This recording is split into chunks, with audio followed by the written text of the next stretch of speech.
Welcome to National Parks Traveler, where we explore the national parks and the issues that involve them.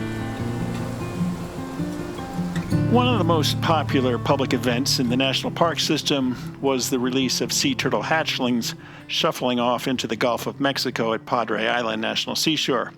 I say was because the number of those public events has been drastically scaled back in recent years. This is Kurt Repenchek, your host at the National Parks Traveler. The programs featuring the release of Kemp's ridley sea turtle hatchlings at Padre Island offered young and old a crash course in the conservation of a species that has narrowly avoided extinction and remains highly endangered. In 2019, before the COVID-19 pandemic shuttered the public hatchling releases at Padre Island, an estimated 16,000 people viewed the releases. In 2020, online video presentations of the events attracted about 1 million viewers. Yet despite the strong conservation value of these events, not just in public education, but in the tens of thousands of hatched turtles released to the ocean, advocates of the program say the National Seashore's Sea Turtle Science and Recovery Program itself is endangered. For after the National Park Service recruited Dr. Donna Shaver to build that Sea Turtle Science Program, a role that saw her lifted to international prominence, the agency now appears to be squandering her success and hoping she'll retire. What's been going on at Padre Island since 2021 has drawn the concern of the Sierra Club's Lone Star chapter, based in Austin, Texas. It recently led a petition drive to raise concerns over the direction of the sea turtle program. Dr. Craig Nazer, the chapter's conservation chair, recently met with Kate Hammond, the director of the Park Service's Intermountain region, to question the direction of the program. We'll be back in a minute with Dr. Nazer to discuss what he learned.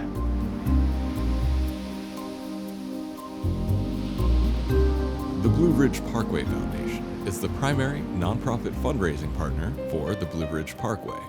It is made up of people who have a deep love for this majestic road and want to ensure that its natural beauty and the experiences it offers endure for generations to come. Show your appreciation at brpfoundation.org.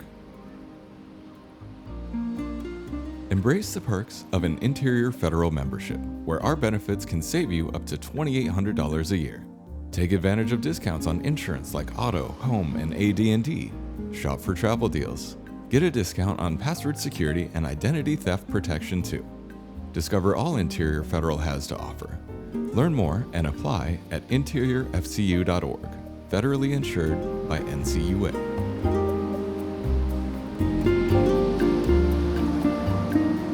Welcome to the Traveler, Dr. Nazer.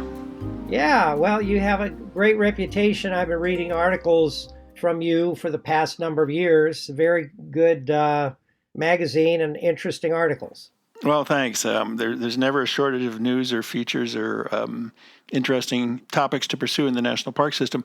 What got the Sierra Club chapter interested in the sea turtle program at Padre Island? Well, we have, the state chapter, different states are organized differently, but in Texas we have one state chapter, and then we have local groups, and the local groups are there are grassroots people, and I came up through the local group in Austin. And as I got to be state chair, we have monthly telephone calls, conservation telephone call, or actually now there's Zoom, and we talk about conservation issues all over the state because that's a good way to keep everybody informed and get the synergy going. And for the past 3 years, I've been hearing more and more and more about this program in Corpus Christi. I've known about the program for years, but the changes being made were getting people more and more upset. And so I said, well, let me look into this. Let me see if I can elevate this, get some help from, the National Sierra Club or the state or whatever. And as I looked into it more and more, it just wasn't right. It just struck me as this is not a program we want to get rid of. It's really not. And the most important thing that we miss is if you can go on YouTube and look at YouTube videos of these turtle releases, and there are hundreds of children, and the children's eyes are all aglow. They're smiling. they're just incredible. That this is a learning educational experience about a rare thing, when all these little turtles are released that they get to see and that they remember, and that helps them become better conservationists in the future. I think that's terribly important. And what the kids did is a number of years ago, they all got together and petitioned the state legislature to make Kemp's Ridley sea turtle the state sea turtle of Texas. And they did. And when you go to I've done lobbying at the state capitol, you go to the state capitol, you go into, Republican, Democrat, you name it. You go into the offices of the people who live down on the coast, and they got these little stuffed sea turtles everywhere, selling them to raise money for all there's more than just one nonprofit organized around this, trying to raise money and awareness to save this turtle. That's not something you want to take down. I'm just, as an environmentalist, that's not something you want to do away with. Makes no sense. Sure. Well, the Park Service would come back and say they're not taking the program down, that it has just gotten unwieldy, and they're trying to make sure it's sustainable. Yeah, they say the word they use is strengthen. Right. We talked about that word at our meeting, strengthen. Well, when you go down there and talk to people and see what's going on, I don't think they're strengthening the program. I think what it basically comes down to is money. Now, I don't want to attack the National Park Service. The National Park Service is a great idea. We have great parks. There's a lot of good people in the National Park Service that work very hard to make these parks accessible to the people of the United States. Sure. But when you get money issues, I've seen this in a lot of places. You get a bureaucracy as the National Park Service, and you begin to have money issues, and people begin to fight one another for the rare dollars. And then it becomes on what do you think the goals are of this park, of the National Park Service, because what do you fund and what do you not fund? And what's happening over the past 20 years or more, we've been cutting the National Park Service. Sure. And then every once in a while we'll get someone, a president who puts a little bit of money back, but then you get someone done and they cut it more. And in the most recent budget for 2025 by the House, they have in there a $436 million cut to the National Park Service. And this makes people real nervous in the National Park Service, I guarantee it. So Donna Shaver came down, and this program was put together, and it had some money, because they were trying to save the Kemp's Ridley turtle. And they've done a good job so far, but the data says a Kemp's Ridley sea turtle is not out of the woods yet. And the Deepwater Horizon oil spill set them back somehow. They don't know how, but the only way you know how is you do research. Right. So her program always included conservation, research, and education. And what's happened now is, in order to save money, they're trying to cut back on the education and the research part and say, but we still have the conservation part, so you can't say we're not doing our job. But actually, yeah, you can say you're not doing your job. So some of us say, no, you're not doing your job. And so there's a battle. Now, they can't just go in there and cut out the program because of laws and this, that, but they can go back there and nip it at the edges and nip it back at the edges and make the program and the job so uncomfortable that some of your high-paid scientists leave, and then you can hire other people who can do the work but don't have the credentials to do the education or research. Mm-hmm. That's, in a nutshell, that's what I think is happening. Yeah. Now, as I mentioned, you met with Kate Hammond, I believe? Yes, we met with Kate Hammond, and she is the regional director. Right. And she has a deputy regional director named Lance Hatton. and we met with the park superintendent, which is Superintendent Eric Brenneman. Right. How'd that meeting go? Well, they don't want to talk about restoring the program because they don't want to say we've cut it.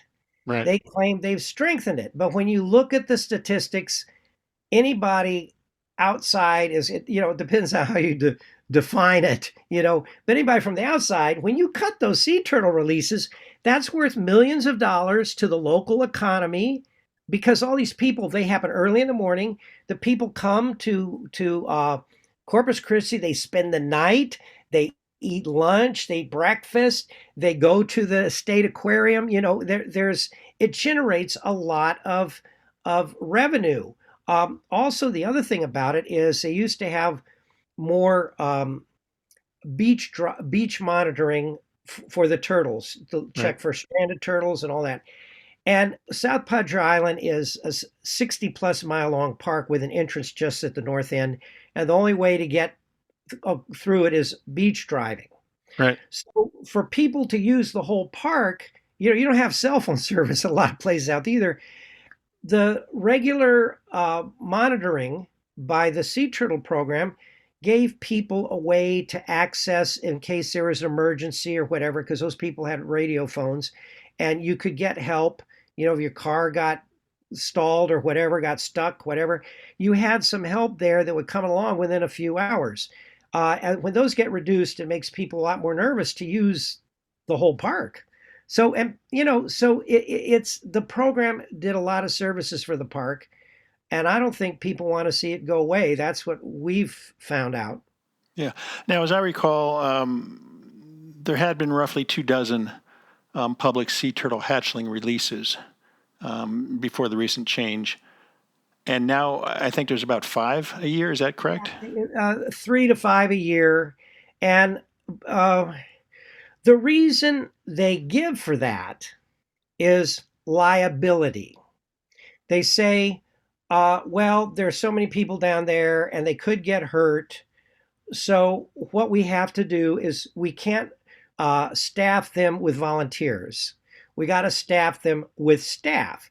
Well, when you staff them with staff, those are staff from other programs that get paid from the Sea Turtle Science and Recovery Program. So that takes money away from the program just to staff those, where Dr. Shaver used to do it with volunteers, which was much cheaper. They also now insist that there is an ambulance parked out there waiting just in case someone gets hurt. Now, I've never heard of anyone getting hurt at the sea turtle releases ever, but they're insisting you have to have that. And then the Sea Turtle Science and Recovery Program has to pay for that out of their budget. So essentially, these changes cut the budget. Do you know by how much? No, it's not easy to get all this information. That's the other problem, is they haven't been very transparent. But I know that it's been a significant amount because you have a bunch of staff there, and now you got to pay them hourly, whatever their hourly wage is in the Park Service. I'm sure it's at least $20 an hour, and with benefits and everything, and then you got to pay all those people when before that was done by volunteers. This is Kurt Repenchek with the National Parks Traveler. We're talking today with Dr. Craig Nazer, the Conservation Chair of the Lone Star Chapter of the Sierra Club, about the Sea Turtle Program at Padre Island National Seashore. We're going to take a short break. We'll be right back.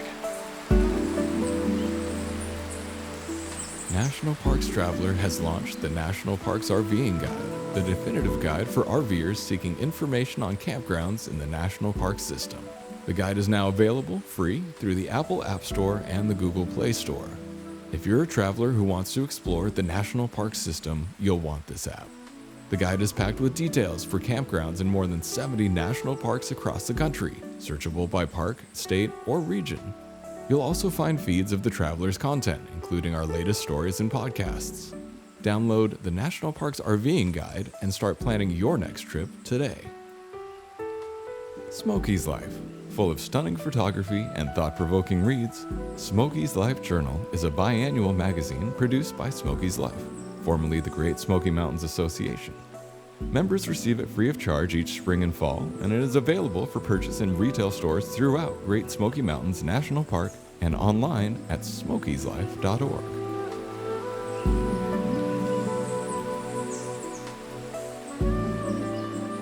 So, Dr. Nazer, we're talking about funding for the sea turtle program and funds being diverted.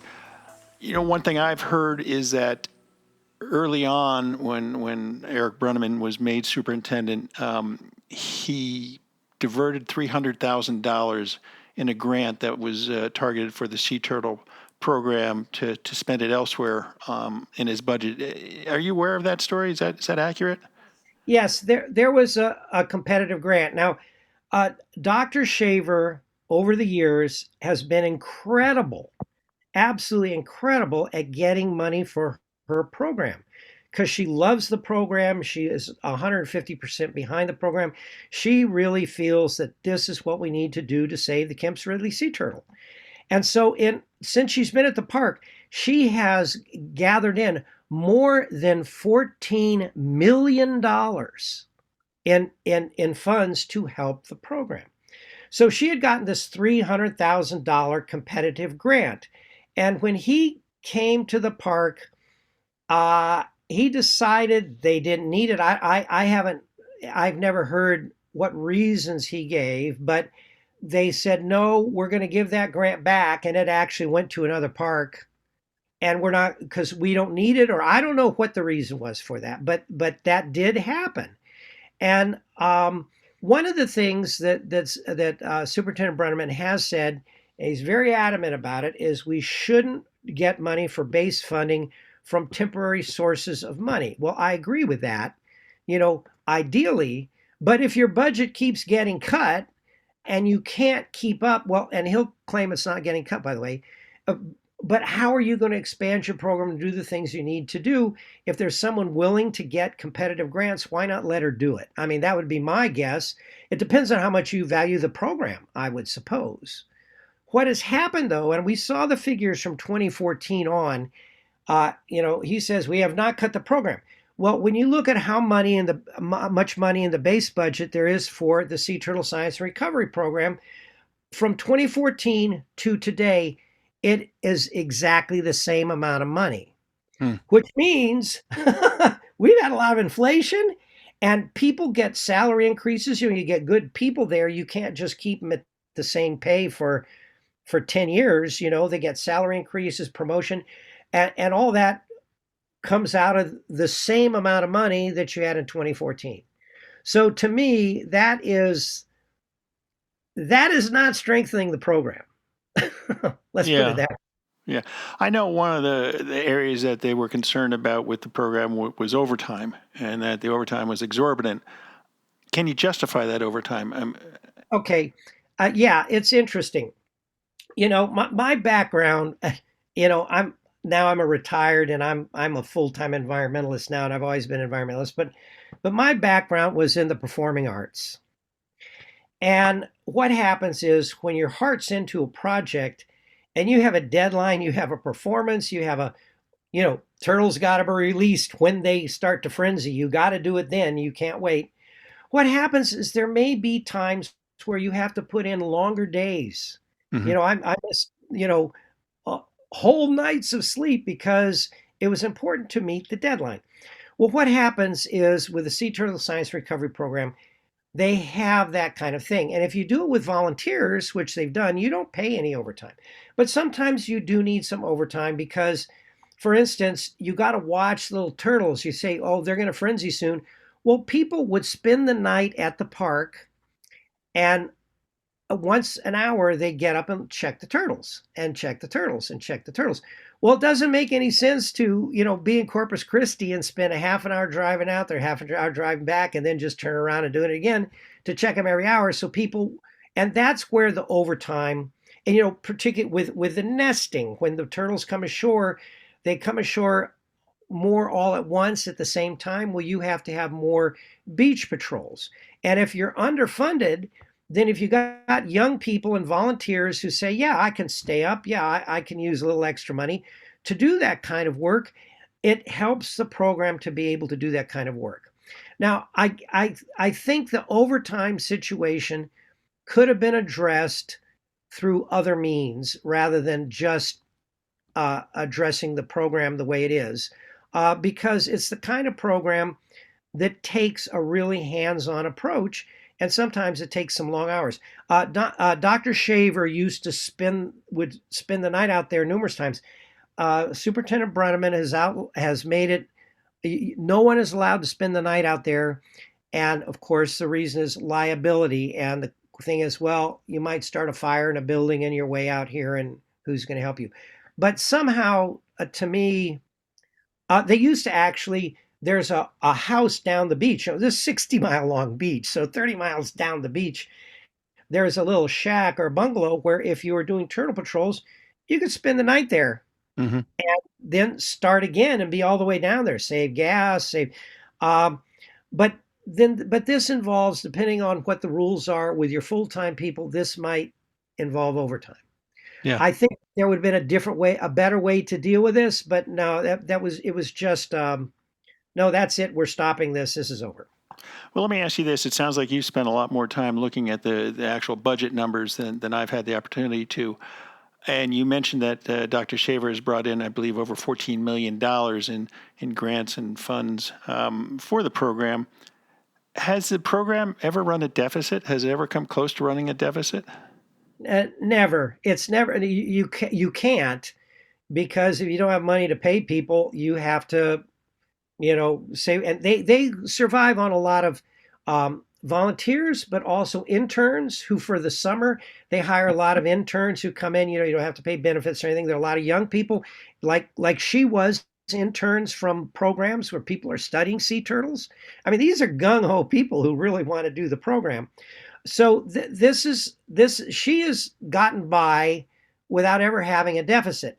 The problem is that I think Padre Island National Seashore as an entire park has been suffering from underfunding.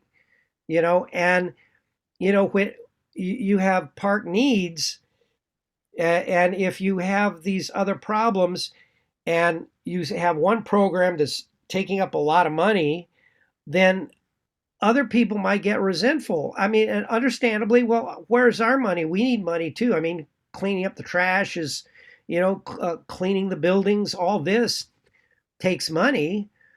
And so this is how, but this comes from above. This comes from how the National Park Service divides up their funds to different parks. That happens above any of the levels we're talking about now. Yeah. Well, let me ask you this: with all the millions of dollars that Dr. Shaver has brought in, has that money fully funded the program, or does some of the salary money, the overtime money, come out of the park's base budget? There is a certain amount of money set aside in the park's base budget for this program. Right. And as far as I know, she hasn't drawn out more than her share without replacing that with some kind of exterior funding. As far as I know, that's a very good question. But these questions, it's hard to get answers to them. I mean, unless you do a FOIA request and then spend hours looking through lines and lines of funding, and then someone says, well, but we actually got this over there. What you need to do is sit down and have an honest conversation with the park superintendent. Well, why? And we have never gotten that. And that's one of the problems. We understand funding. We understand things may have to change, but work with us. Do you want this program to continue at the level it has been? If you can't get an agreement on that, then people aren't going to be forthcoming with each other, I don't think. Yeah, yeah. And we should let our listeners know that the Traveler has in the past tried to get an interview with Dr. Brenneman and with Dr. Shaver, and those requests have been turned down. Otherwise, we would have Dr. Shaver on the show with you, Dr. Nazer. Have you heard that the superintendent is against education and sea turtle research? I wouldn't say that, but there are indications, there are hints that there is an element in the National Park Service that doesn't think they should be funding and paying money for endangered species programs. And I get this. The Endangered Species Act is a great, powerful tool, and it's loved by the majority of people in the United States, but it doesn't come with any funding mechanism. It says you this, and this, and this. Well, and this has been the way America's worked for years. If if you don't like the Endangered Species Act, which there's a minority, but there's a significant percentage of people who don't like it, well, what can you do? You can prevent animals from being listed in the first place, and that's Mhm. what they do. Delay it. But that puts you up against science, and sooner or later, science is true whether you believe it or not. So, science can win on that. Or what they do is they try and delist. They've been trying that more recently, and that's a hard one to do, but they've done that with a black-cap vireo here in central Texas. Okay. Or the third thing you can do, which is much easier, is you go around the back end and just don't fund the program. If the program doesn't have enough money to help, then you can put it off and put it off and put it off till the species gets really, really, really endangered, in which case, but in long term, that's a lot more expensive, because then you have to really put in a lot of money to save the turtle. Yeah. Uh, so I think what's happening, it's a decision made much higher up, but unfortunately, Superintendent Bruneman has a history of defunding or not strengthening Endangered Species Act programs on parks. And there's actually a book written about that by a black-footed ferret program that he kind of undid at the Badlands National Park in South Dakota, written by Brian Kenner. And when you read that book, the kinds of things he did at that park to kind of do away with that program are some of the same kinds of techniques he's using at Padre Island National Seashore, which is very disturbing. Was he told to come down here and do that? Well, you did that there. Well, you want to come do it here? I mean, we don't know. There's no real out and out discussion, but when you see the program shrinking, you get worried about that. Yeah. I guess one head scratcher is America loves wildlife. They love to go to national parks to see wildlife and charismatic megafauna. I mean, you look at the wolf recovery program at Yellowstone National Park. I mean, that has generated tens of millions of dollars a year in economic development in terms of visitors coming to the park, staying in gateway towns, like you were saying with Corpus Christi. And it brings more attention to the wolf recovery program. There's so much science going on around there. There's PBS television shows on what's going on. And it just begets more funding for that program, I would think. And I would think the same thing could be done at Padre Island, because those sea turtle hatchling release programs were so popular and they did attract so many people that if you continue to build on them, it just seems to me that it would generate more money for the surrounding gateway communities, as well as more money for the seashore, because they could go to National Park Service officials in Washington who control the drawstrings and say, look at how much interest there is in this, and look at the good science that we're conducting. I agree 150% with that. I think what it is, there is a Hindu expression that says the true enemies of Krishna are those who go around making the unimportant things important. And I've thought that. I had a Hindu student years ago who told me that, and I just says, "Oh my goodness, that is so profound." The unimportant things are, let's be honest, money. Do we have enough money to do this? Well, can we pay this? Can we pay that? The important thing is what you're saying, the love of the parks and the wildlife around us. If you have that love, I think you will get the money. Talking about money, the Interior Department a couple of weeks ago announced they're going to release $195 million over a 10-year period for climate change adaptation, for climate change resilience, for, I believe, endangered species. And you're seeing a lot of programs around the Park Service come up. It's really encouraging. They're looking into grasslands back east. They're looking into forest health. I'm sure there's some money attached for wildlife studies. Do you know if Padre Island is receiving any money? I haven't seen any releases from them. Yes, what we heard, and we found this out in the meeting. I read the releases and I started digging down and going to the little links, Um, and some of that money is for climate change and seashores because sea level rise is going to damage our seashore parks. What are we going to do? And as you said, pardon for endangered species. So I'm looking down here, I'm saying, well, look, we have the longest barrier island in the world and the longest barrier island park in the United States at Padre Island National Seashore, and we have the most critically endangered sea turtle in the world at Padre Island National Seashore. So certainly we should be getting some of that money. Well, I looked up and I looked through all the states. Every state on the eastern seaboard is getting some of that money except Texas.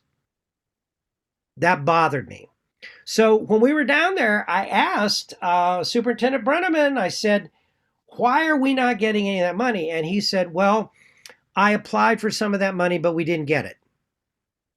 So I wondered,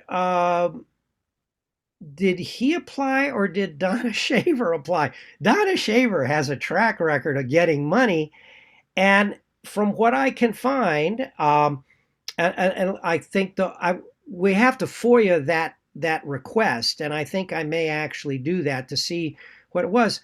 I don't think she was in the loop on asking for that money. And see, this is, for Texas, this is a big deal. And I'll tell you why. Because our Texas coast is being hammered by development. We got SpaceX to the south. We got liquefied natural gas plants. We have ethane cracker plants that make single-use plastic bags. We have ammonia plants, and for all this they need water, so we have all these desalination plants coming up, and they're just dumping the brine into Corpus Christi Bay because apparently it's too expensive to send it out in the ocean. We got all this stuff going up on the Texas coast. We need help. And this is something that could help, but I don't think we're going to get it. I mean, also, the other thing about Texas is when Texas entered the Union, it was a sovereign nation, which meant that every piece of land in Texas was either privately owned or owned by the state, which means, unlike Utah, there wasn't all this land owned by the nation where they could put in national parks or Bureau of Land Management or Bears Ears, or a lot of stuff to argue over. We have three significant national parks, and they had to go in and get the money donated or the land donated. And that's Padre Island National Seashore, that's Big Bend, and that's Guadalupe Mountains. And Big Bend and Guadalupe Mountains are an 8-hour drive from Austin, where Padre Island National Seashore is a 2-hour drive or three-hour drive from Austin. And so we need this help for our beaches, and the coast. And I sure would like to see it happen. So, Dr. Nazer, I'm wondering, you had this meeting with the Park Service officials, the regional director, the park superintendent. What was the takeaway? The takeaway is, let's keep talking. But we had another meeting with the now retired deputy regional director back in September. Carrico was her last name. And, we had this meeting and talked about all this. We didn't get answers to our question. And then she just said, well, I'm retiring. Bye. So what we've tried to do, it seems to me that someone has made a decision higher up than the level of people we're talking at, that, we got to circle the wagons. We can't have this expensive program there. We have to change it in some way. So it's, and I don't know if they want to do away with it or how they want to change it. They're not saying. But, we need to be talking to that person. We need to be talking to the people who made that decision, because we're saying, change that decision. That's not a good decision, And the only person I've known to do this is Shannon Estenos, who is the assistant Department of Interior secretary who's over the National Park Service and U.S. Fish and Wildlife, which has something to do with this program, but we haven't Sure. heard anything from them. So we have requested a meeting with her, but we have not been granted one. So the Sierra Club has put up a petition, and you can get it at the Lone Star chapter of the Sierra Club. It's one of our petitions online, to write a letter to an email to Shannon Estenos to meet with our group about what can happen about this program and what we can do. I have a feeling that all those petitions, we've had over 700 signatures, but we could use a lot more. I have a feeling that that pressure comes back down to Kate Hammond, and she's saying, get this off my plate, meet with them, because I'm sure there's a whole lot of problems you got to solve at that level. This is just going to be one little one of many problems. I get that. Yeah. But I don't know how we can make a change if we don't talk to the people who actually see what decision they made and talk to them about why they made it and can we make another one.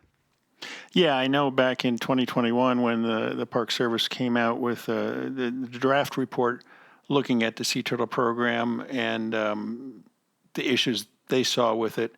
Mike Reynolds was the regional director back then. We reached out to him. He wouldn't talk to us. As I mentioned, Superintendent Brenneman won't talk to us either. And it would be great to get some transparency into what drove that decision. I mean, if the sea turtle program is bringing in millions of dollars, if it's not running a deficit, what's the problem? Yeah, and I've read that report. And frankly, I mean, I hate to say it, but there's some arguments they make in there that don't make sense to me. And I'll use the word, that report kind of looked like a hit job to me. It's like, we want to get rid of this program, so let's write this report saying why we should get rid of the program. Then you go down there and get rid of the program. Maybe that's not true, but no one's talking to us about that. You know what I'm saying? Yeah. They certainly didn't let Dr. Shaver look at that report. They didn't get much input from her at all. They just did it and put it out there. And I will say this, from everything I've read and people who know her and everything, Dr. Shaver is the foremost authority in the world on Kemp's ridley sea turtle. She's a great communicator. She's a great fundraiser. And she's like a racehorse, And if you got a good racehorse, you need to put your money behind him. If that's what you want to do is win races. I mean, I don't know. That's certainly if I had a park like that, that'd be the shining star. That would be the thing that's going to get people into the park, involved in the park, attention to the park, which is going to help it in every way. Because that's a very sustainable thing you can do with that park. Yeah. I understand, unfortunately, that Dr. Shaver is under a lot of pressure, mental pressure, and obviously she's seen aspects of her program taken away from her. Any idea whether she's going to retire soon?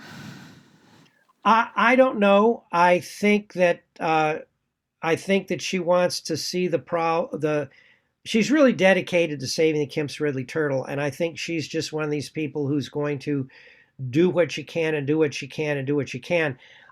She had a job with the U.S. Geological Survey. You were talking about that program, which was a full-time research position. The National Park Service solicited her to come to Padre Island National Seashore and work for the National Park Service. And in order to do that, she took a salary cut, but she did that based on a promise and agreement that they'd fund the position forever. And it appears that the National Park Service is not really honoring the spirit of that agreement.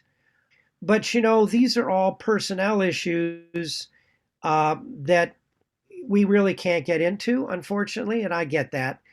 But I don't know what's going to happen. I would hope that if she does leave that program, I mean, there's any number of people who'd love to hire her, but she's got the best seat for Kemp's ridley sea turtle scientific research in the world right now in her position she's in. So I imagine it would be very hard to leave that position for such a dedicated scientist. As I recall, and I've been searching for the document, when she came back to the Park Service from the National Biological Survey, as I recall, the Park Service pretty much gave her carte blanche oversight of not just the Kemp's Ridley sea turtle program at Padre Island, but all the other threatened and endangered sea turtles that come ashore. I mean, I know there's a green sea turtle issue that arises from time to time at Padre Island. I don't know if they nest there, but several years ago there was that hard freeze, and you had all those cold stunned turtles that Dr. Shaver and her staff responded to save. We call it in Texas, Winter Storm Uri. During Winter Storm Uri, they buried in Corpus Christi, they buried over 6,000 sea turtles. Wow. And she was there to collect them on the beach. Sometimes you can rehabilitate them, but that's one of the things. Well, when something like that happens, it's all hands on deck for as long as it takes, because an hour or two letting the turtle, once they get out of the water, they get even colder and they die quicker. Once they get washed up on the shore out of the water, it's hours or they're dead. And so those things happen in Texas. There's a program called Turtles Fly 2, because the way Cape Cod is, if they get a freeze up there, the little sea turtles come down, they get caught in the hook of Cape Cod. Right. And there's all these programs up there are people on the beach, they rescue them, and then they fly them down to south to Padre Island National Seashore, and they release them there. So this is all part of a huge national program, and she is very much a part of that. And that's a whole nother aspect on top of the breeding that we haven't talked about, but she's very much a part of that. So where do you go now? I mean, do you just hope to get more signatures on a petition and hope that Shannon Estenos responds, or is there any other action that you're contemplating? Well, we're going through our Congress persons, because this is a federal program, and part of this is fighting against cuts to the National Park Service. Right. The National Park Service overall. I tell every National Park Service person I meet, we are potentially your greatest ally. We should be working together on this. We should be talking and being honest with each other, because we are your greatest ally, and we'll go to bat for that. But right now, we have some congressional offices looking into this, putting pressure to see if we can get this meeting.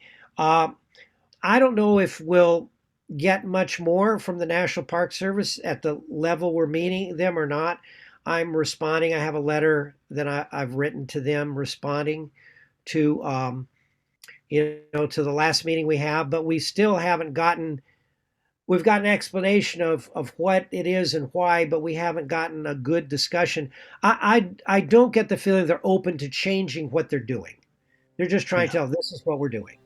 That's Craig Nazer, the conservation chair of the Lone Star chapter of the Sierra Club. They've been looking into the sea turtle recovery program at Padre Island National Seashore and trying to understand what's going on. Craig, thanks so much for your time today. We will reach out to Superintendent Brunneman. I know in the past they've declined our invitation to discuss the program, but we'll try again, because it's been an incredible program, and there's a lot of public interest in the sea turtle program there and what Dr. Shaver has done. Okay, thank you very much. That's our show for this week. We hope you found it interesting. And if you want to add your name to that Sierra Club petition, you can find it online at sierraclub.org/Texas. For The Traveler, this is Kurt Repenchek. See you in the parks. The composers and musicians at Orange Tree Productions have created a unique collection known as the National Park Series that has grown to include more than 30 CD titles. Composed against the backdrop of a park's sounds of nature, these musical scores will connect you with these beautiful places and take you there, at least in your mind. This collection is the #1 selling National Park audio series in the world and provides the background music for National Parks Travelers podcasts. Visit them at orangetreeproductions.com. Editing and production work for the National Parks Traveler podcast is done by Splitbeard Productions. You can learn more about us at splitbeardproductions.com. National Parks Traveler is a 501c3 nonprofit media organization that provides daily editorial coverage of national parks and protected areas. Traveler's coverage is made possible by reader and listener donations. Visit us at nationalparkstraveler.org.